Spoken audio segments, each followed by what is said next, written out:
안녕하십니까, 문틀란TV입니다.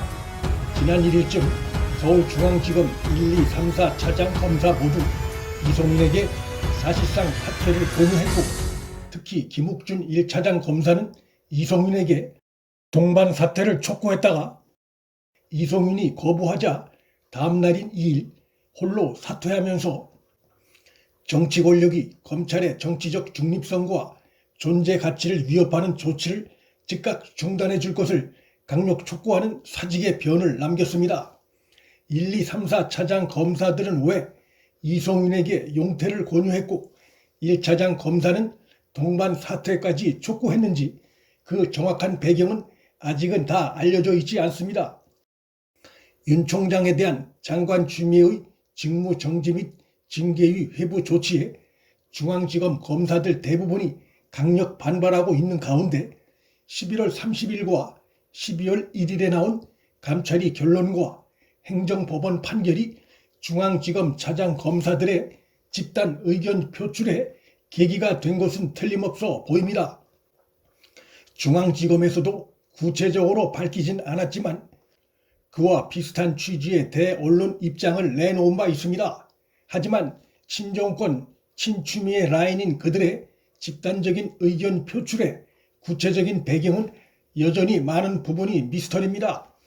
평검사들과 부부장검사, 부장검사들의 들불같은 항의에 중앙지검 차장 검사들이 책임을 느꼈다면 자신들이 물러나면 될 일이지 왜 그들은 중앙지검장에게 용퇴를 권유하고 특히 1차장 검사는 동반 사퇴까지 촉구했을까? 그리고 이송윤은 왜 직속 참모들의 집단적인 사퇴 권유를 거부했을까? 여러 의문이 남습니다. 상식적으로 판단할 때 이들의 이 같은 행동은 윤 총장 직무 배제 조치에 대한 서울중앙지검 내 대다수 검사들이 반발 사퇴에 이송윤 지검장이 책임이 있다고 판단했기 때문으로 볼 수 있습니다. 윤 총장 직무 배제 조치는 장관 추미애가 행한 것인데 왜 이송윤에게 그 책임이 있다고 판단하는 것일까 궁금하지 않을 수 없습니다. 이와 같은 궁금증들을 풀어줄 수 있는 단서들이 조각조각의 형태로 하나둘씩 드러나고 있습니다. 지난달 24일 장관 추미애가 윤 총장에 대한 직무 정지 및 징계의 회부 조치를 발표하기 4시간 전에 중앙지검이 윤 총장의 장모를 의료법 위반 혐의로 불구속 기소했다고 발표했습니다. 그런데 그 발표 시점과 발표 과정이 석연치 않다는 내용이 일부 매체를 통해 흘러나오고 있습니다. 윤 총장에 대한 직무정지 조치 등을 발표하기 이틀 전인 지난달 22일 이번에 사퇴한 중앙지검 김욱준 1차장이 서초동의 한 식당에 중앙지검 형사 6부 소속 검사들을 불러 식사를 한 사실이 드러났습니다. 형사 6부는 윤 총장 처가 사건을 수사 맡은 담당 부서입니다. 중앙일보 등 일부 매체가 윤 총장 장모에 대한 기소 시점은 24일이 아니라 김욱준 1차장 검사가 형사 6부 검사들을 식당에 불러 모은 그 다음 날인 23일이며 기소 결정 과정에서 수사지휘부와 수사실무 검사들 간의 의견 대립이 심했다고 중앙지검 검사들을 취재해 보도했습니다. 윤 총장 장모권은 이미 무혐의 처분됐던 사안인데 이걸 다시 기소 의견으로 뒤바꾸는 과정에서 수사팀 내부에서 이견이 심했다는 보도도 일부 매체에 의해 흘러나왔습니다. 김욱준 1차장 검사는 이송윤의 핵심 측근입니다. 따라서 실무 검사들이 이견을 제시하는 윤 총장 장모에 대한 기소 강행은 김욱준 단독으로 결정했다기보다는 그의 직속 상관인 이송윤과의 교감하에 진행됐을 가능성이 매우 높다고 봐야 합니다. 24일 저녁 장관 추미애로부터 윤 총장에 대한 직무 정지 등 조치가 발표되자 형사 6부 수사 실무 검사들은 자신들이 윤 총장 직무 배제를 위한 분위기 조성에 이용당했다고 생각했을 수 있고 거기에 1차장 검사는 물론 그의 직속 상관인 이송윤 지검장이 있다고 판단해 중앙지검 수사지휘부에 대한 성토에 나섰고 1차장 검사였던 김욱준이 이송윤에게 동반 사퇴를 촉구한 한 요인일 수 있습니다.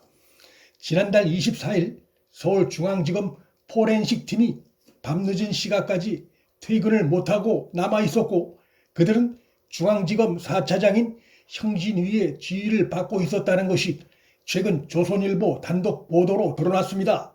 그날 비슷한 시각 법무부와 대검 감찰부는 대검 수사정보정책관실과 윤 총장 직무실을 포함한 윤 총장 주변에 대한 광범위한 압수수색 영장을 극비리에 청구해놓고 그 결과를 초조하게 기다리고 있었습니다.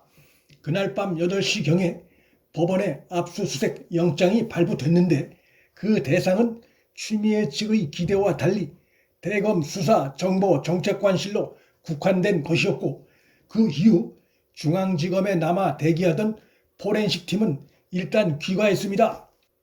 이 과정이 대검 지휘부에 사전 보고 없이 이루어진 것이어서 논란이 커지자 형진휘 중앙지검 4차장 검사는 최근 검찰 내부망에 시각이 너무 늦어 포렌식 팀을 귀가시켰으며 압수수색 장소나 특정 사안에 대한 내용을 전혀 사전에 통보받은 바 없다는 해명의 글을 올렸으나 이 같은 해명은 설득력이 떨어집니다.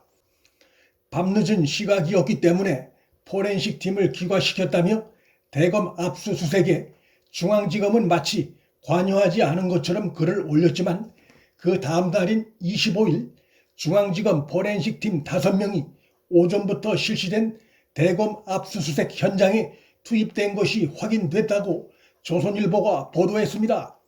압수수색 장소나 특정 사안에 대해 전혀 사전 정보가 없이 대기하고 있었다는 형진위 4차장 검사의 해명이 사실인지 여부에 대해선 그가 추미애의 핵심 측근인 이송윤의 핵심 참모 중 한 명이란 점에서 의문이 남습니다. 이러한 의문점들이 수사지휘부에 대한 중앙지검 실무검사들의 분노를 더욱 키웠고 그러한 압력이 1, 2, 3, 4 차장 검사들이 이송윤에게 용퇴를 권유하게 된 한 배경으로 보입니다. 정치 권력에 검찰 수사권을 이용당했다는 일선 검사들의 비판이 워낙 거센 상황이어서 이송윤은 사실상 벼랑 끝으로 내몰린 상황입니다.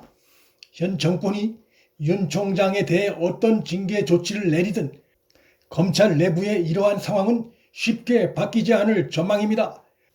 윤 총장에 대한 감찰 과정에서 직권남용을 저질렀음이 자신의 측근인 박원정의 감찰위에서의 사실상 자백으로 뚜렷이 드러난 추미애도 더 이상 이송윤의 병풍이 될 수 없는 상황입니다. 문틀란TV 여기서 마칩니다. 구독과 좋아요, 방송 공유는 방송 제작에 큰 힘이 됩니다. 시청해 주셔서 감사합니다.